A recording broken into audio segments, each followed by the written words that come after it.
She's got long legs and short shorts, but she ain't got no teeth.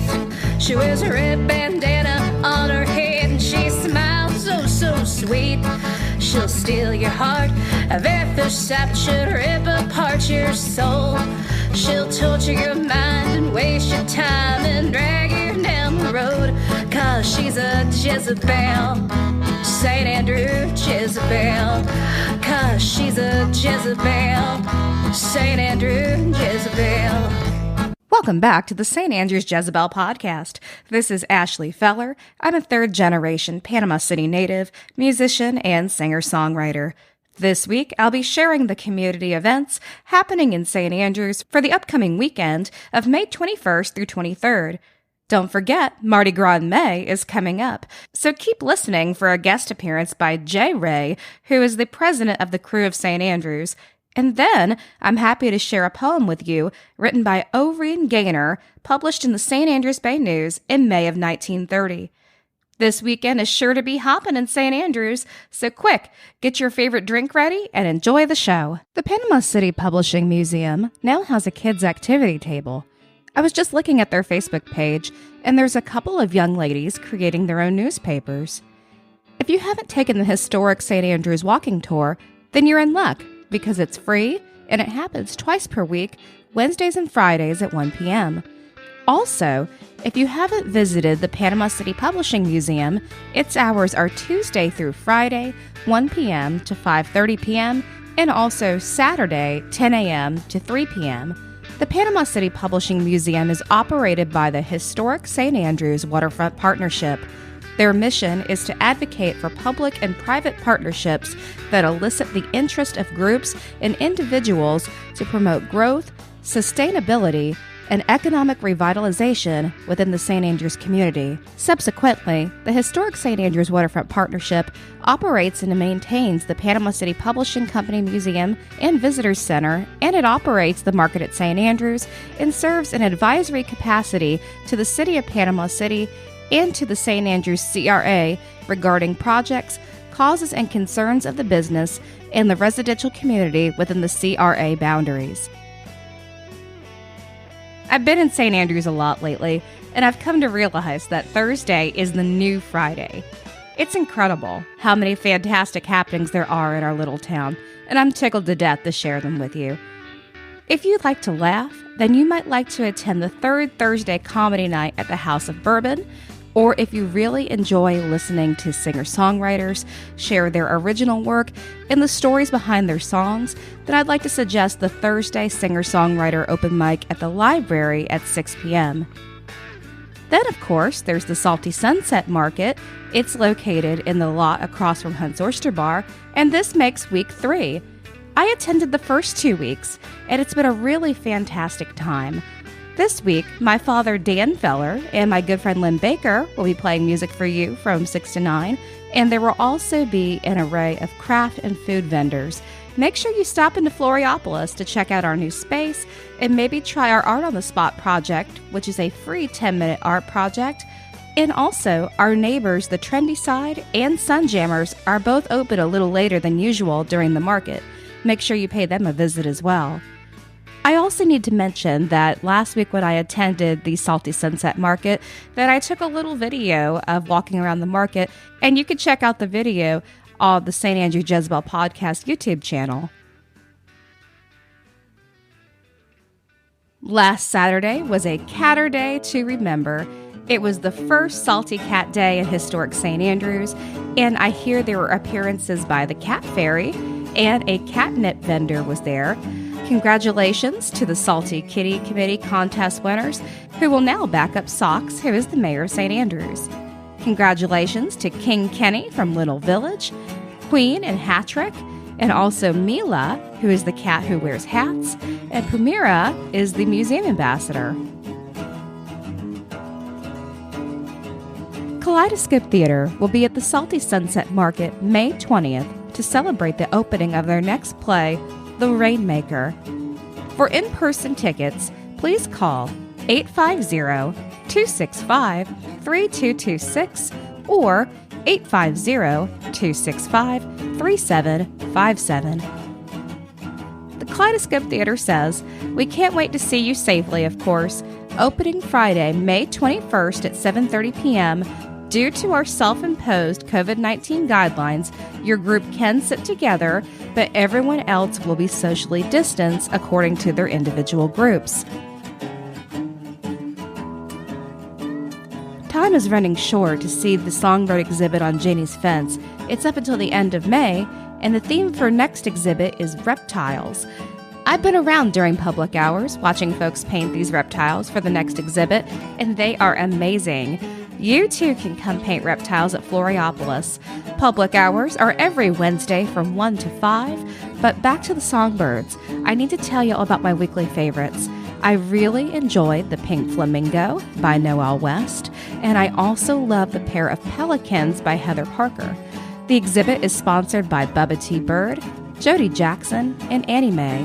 Don't forget to stroll by and take photos, and remember to tag us, #Floriopolis, and also #Keep St. Andrews Salty. The exhibit features artwork by Annie Mae, Heather Parker, Caitlin Dillon, Noel West, J.A. Robinson, Barbara Dyer, Silas Dyer, Kelly Dyer, and Jim Hayton. Floriopolis artists are painting the newly built Pride Parade float for the LGBTQ Center of Bay County, their first very own float. Look for it in the parade. I've been watching the process here and there, and I cannot wait to see it. So by now you've probably heard that Mardi Gras is this weekend. Yes, that's right, it's been rescheduled for May. St. Andrews Mardi Gras is a wonderful tradition, and I'm so happy that they were able to reschedule it. This is a quote from the Krewe of St. Andrews Facebook page. "Let the good times roll. It's been a long wait, and we're celebrating Mardi Gras in May, but that won't stop our 3-decade tradition. 3 days of music, parades, great food, interactive vending, and so much more. The main parade is Saturday, the pet parade is Sunday, and the kids parade is on Friday. This is hosted by the Krewe of St. Andrews and supported by the community. Come join us for a roaring good time in the streets of historic St. Andrews. Thank you so much to our partners and the support of Destination Panama City, the City of Panama City Quality of Life Department, the Lewis Bear Company, Bay County Builders, Sunjammers, Uncle Ernie's, and so many more. The Pet Parade and Costume Contest will meet at the Oaks by the Bay Park this Sunday. Registration is from noon to 1. The costume contest is at 1:15. The court will be announced at 1:45, and the parade is at 2 p.m. The entry fee is a minimum of a $5 donation, and this event is presented by the Krewe of St. Andrews to benefit the Salty Pet Foundation. For more information, please call 850-730-4971. The annual Mardi Gras Community Picnic will be at the Village Church of St. Andrews, which is formerly the Presbyterian Church. They will be giving away hot dogs to the community during the Saturday market at St. Andrews. That's all for the community events for this week. I hope you'll tune in next week for more. One of the best things about St. Andrews is that you can see live music every day. That's right. There is live music being played somewhere in St. Andrews 7 nights a week. Fortunately, my friend Ken Schaefer creates and publishes a weekly schedule for St. Andrews as well as most of Bay County. Ken's spreadsheet schedule is updated often when there's any changes. Ken also shares individual music events and is walking the walk and talking the talk when it comes to supporting live music. Not only does Ken supply the music schedules, but he attends several music performances a week and takes fantastic photos of the musicians. As a working musician myself, I feel blessed to have Ken and his wife Donna as treasured members of our local musical family. Make sure you like and follow Ken's page, Salty Sounds in St. Andrews, and Oh Boy Music on Facebook, so that you'll always know where all the live music will happen. Thank you so much, Ken, for everything you do.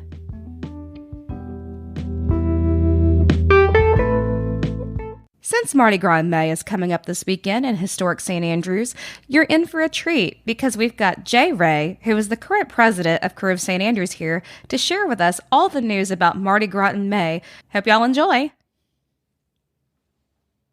You're listening to the St. Andrews Jezebel podcast. We're here today with Jay Rae, who is the president of the Krewe of St. Andrews. Thank you so much for coming today. So before we get into too much, I understand that Mardi Gras, or some folks have been calling it Mardi Gras, is coming up this weekend. But before we get into that, who are the Krewe of St. Andrews, and can you give us some backstory of their involvement in the St. Andrews Mardi Gras celebration? Oh, absolutely. The Krewe of St. Andrews actually will celebrate its 25th anniversary as a crew here in Panama City, specifically in the St. Andrews area, next year. So that's going to be an upcoming event in and of itself. We're going to do a celebration of 25 years next year. But as we were founded by original members, most of them locals here in the St. Andrews area, our goal and our charter, our main purpose is to support and improve the St. Andrews area of Panama City. And to that end, we are a charitable organization, 501c3. Any donations that are made to our crew get turned around and given right back to the city, specifically in this area. And we support several of the local charities, Habitat for Humanity, Boys and Girls Clubs, Girls Inc., the Margaret Lewis School, the Sims Veterans Hospital, and we have a scholarship program that we support. We have an endowed scholarship at Gulf Coast, and we also do scholarships to Troy State, Panama City, Florida State, Panama City, Haney Technical School. And it's for older students who are going back to complete degrees or get advanced degrees or certifications in whatever their specialty is. And we have a bunch of members of our crew who are former educators and administrators. And they have a committee, and they take applications and review them and then award the scholarships based on the need. And it's not a payback thing. Once we give it to the recipient, for instance, if it's a single mother going back to school, she can spend the money on child care so she can go to school. It's not required to be used for tuition or books or anything like that. But the crew tries to give back as much as it gets. That's our main goal. I love that. Thank y'all for everything you're doing in the community. That sounds fantastic. Thank you. So what's different about this year's event? This year's event, other than not being in the Mardi Gras season, which is typically just before Lent, we've had to do a lot of maneuvering around with the city, making sure that we could get road closures because it's not as easy to close a road in high season like now in May as it is in January, February, or March, depending on how Mardi Gras and Lent falls in the springtime or late winter. But we've had great cooperation with the city. Mark McQueen, our city manager, and all of the people that we have been dealing with have been great. We have managed to get all the road closures. Our footprint for the festival and the Mardi Gras parades is identical basically to what it would be back in the season. Beck Avenue will be the main parade, I guess, route. On Friday this week, we will do the kids parade, which will start at St. Andrews Elementary School and go down Beck Avenue to 11th Street down by Oaks by the Bay Park. That'll be Friday afternoon. And then on Saturday, the main parade will roll in the standard parade route from Oakland Terrace School down 11th Street to Beck Avenue and turn and go back to St. Andrews School.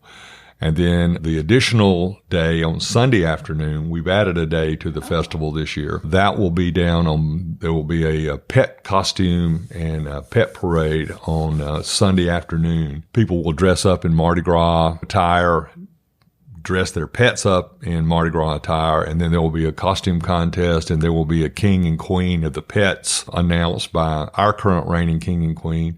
And then there will be a pet parade down Bayview from around Alice's restaurant up to Uncle Ernie's and around by the shrimp boat and then back, showing off everybody to the vendors and people that are out for the afternoon. So it's going to be a lot of fun. That sounds like a big time. I'm from St. Andrews. I've been in several of the Mardi Gras parades over the years. I usually ride on the RMA float. I play with the Fish Heads band. And let me tell you, folks, that is a good time. Even right after the hurricane, it was a wonderful time. And so how many floats do you anticipate being in the parade this year? As of right now, Mardi Gras crew will put in 10 floats. Wow. And the crew of Dominic U, which is a crew that's based out of the Bay Point area, They always come over and they'll have 6 or 8 floats. Then there will be other entries, units that will be in it. I'm not privy to all of that information, but usually there's the Parrot Head group has a float. The Krewe of St has 1 or 2 floats. So I would imagine that floats that you have in the sense of the Mardi Gras vision of what that would be, probably 18 to 20 of those floats, plus whatever other entries will be involved. That's a whole year-long process, I'm sure. Does it take quite a long time to assemble all the floats? It can. After Hurricane Michael, a number of our floats were completely destroyed. And we had to take them down to the frames and rebuild them completely. And some of them are reconfigured completely differently than they were 2 years ago. And a number of the floats, like for instance, the Royal Float, it changes pretty much every year because of the theme that's chosen by the crew and the king and queen, and their court decorate the Royal Float accordingly. This year's theme is Tiffany Mardi Gras, and kind of based on Breakfast at Tiffany's. Very classy. The Royal Float is absolutely beautiful. It's done up in the white and the blue from the Tiffany box that you see in the Tiffany jewelry. But it's amazing what they did with that float. It's really cool. You need to come out, and if you don't see anything else, just see that float. It's great. That sounds absolutely beautiful. So in terms of street performances, I remember in years past there's been some stages set up around the area. Is that going to be happening this year? It will be. Festival footprint this year will be all of Bayview, and 12th up from Bayview, Uncle Ernie's up to the Shrimp Boat will be closed for the weekend. And within that area, there will be vendors, food vendors, merchandise vendors, and I think there will be at least 2 stages. And there will be music every day. What should folks know before they come to the event, especially if they've never attended before, in terms of parking or anything else? Parking is always an issue, but there will be some lots available up and down Beck. My best advice is come early. On the Kids Parade on Friday, we'll stage down on 15th Street near St. Andrew's School in the mid-afternoon, 2:30 to 3:30. It will roll at 4:30. So the roads will be closed from probably about 3:30 to about 5:30. So if you're going to try to get down here for the Kids Parade, come early and park somewhere off of Beck because it will be closed. The main parade will roll at 2 o'clock on Saturday from Oakland Terrace Park. So the cross streets across 11th Street, Frankfurt, Drake, Hickory, all of those cross streets will be closed, and then Beck will be closed that day as well.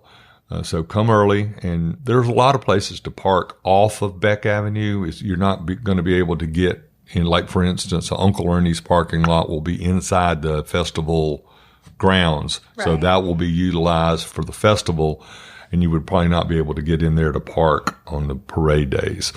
But come early and be prepared to have fun. That's going to be the main thing. Absolutely. It's pretty much impossible not to have a great time at Mardi Gras.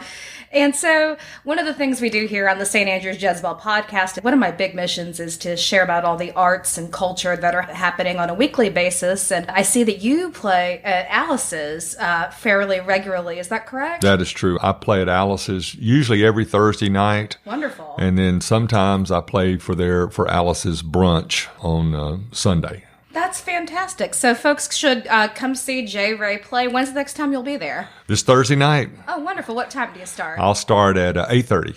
Okay, awesome. Tell us a little bit about the court this year, please. The court, our royalty is a king and a queen that are elected by our membership. And the court consists of 4 princes and 4 princesses, and those are also elected by the membership at large. They put their names in to run, and our king and queen usually give the nod to who they want to be on there. They don't always get exactly what they want, but they usually do. Mm-hmm. And it's a group of people that support the king and queen in all their endeavors because they have to travel a lot. They represent our crew from Pensacola all the way to Bradenton, Florida. Oh, wow. We travel a lot we just got back from Tallahassee this past weekend for the Springtime Tallahassee Festival. So their responsibilities are pretty heavy to represent the crew, represent the city, St. Andrews. So the court is very instrumental in getting those things accomplished. They help with the float. They organize events for the king and queen because each king and queen picks a benevolence that's personal to them, and they are responsible for raising any funds for that benevolence on their own outside of the crew raising money for charities. So it's a pretty daunting task to take on being a king and a queen, and the court is absolutely crucial to them. And then on top of that, the king and queen can select 2 ladies and 2 knights in waiting that can assist them, and that prepares them to be on a court later on in their careers in the crew. So it's a learning process. It sounds like a wonderful thing to help out the community. Again, thank you so much for being here today and taking the time to come over here to Floriopolis and visit us. How can folks find more information about the Krewe of St. Andrews online and beyond? The best place to go is our Facebook page, and then Krewe of St. Andrews, and then we have another page called standrewsmardigras.com. All one word, standrewsmardigras.com, and that will give you information about events coming up, membership applications. If you think you'd like to be interested in being a member, we can help that process along very quickly. But those are the 2 best places, the Krewe Facebook page and that standrewsmardigras.com. All right, fantastic. You heard it, folks. Don't forget to show your faces at this week's Mardi Gras this Friday through Sunday. Till then, keep St. Andrews salty. This week's Old News segment comes from the St. Andrews Bay News, and it was published May 20th in 1930. This is a poem called Come to St. Andrews Bay, and it was written by O. Reen Gaynor. If you've been in Bay County for a bit, you might know that the Gaynor family is one of the oldest living families in this area. It appears that even back in the 1930s, folks were using media to entice others to come to St. Andrews for a visit or to perhaps relocate entirely. Come to St. Andrews Bay. Oh, why not come to Florida and feel the cool, clean breeze and watch the bees a-workin' and the birds up in the trees? Get up early in the morning. You'll feel so fresh and fine. The birds have started singing, and the sun's begun to shine. If you get weak and sickly, and you can't find a place to stay, why not give us a tryout and come to St. Andrews Bay? The fishing and the crabbing, I know you'll love them so, especially when a crab gets smart and bites your little toe. Come on down, you northern people. Do not stay up north and freeze, but come feel the bright, warm sunshine and the cool, clean Florida breeze. O. Reen Gaynor.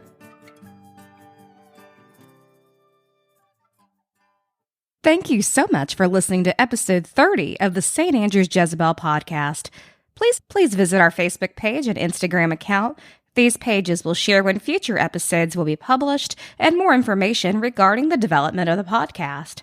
Also, don't forget to show your support by liking, following, and sharing the pages with all your salty friends. Before I head out, I need to mention that I'm hoping to share all kinds of public events. So if you're having a yard sale or you'd like me to help you promote a special happening, please DM the podcast on Facebook, or you can also email me at ashley.feller@gmail.com. The podcast is now available to stream on Spreaker, Spotify, iTunes, CastBox, and Google Podcasts. I'd like to thank everyone for subscribing and sharing the podcast with all their salty friends. If you haven't subscribed, please do. Thank you everyone again for supporting this effort. The intro music was written by me and recorded by Dave Schwartz at Boundless Sounds on the campus of Gulf Coast State College. The show was recorded by me in my music room. Till next time. Keep St. Andrews salty. She's a Jezebel, St. Andrew Jezebel. 'Cause she's a Jezebel, St. Andrew Jezebel.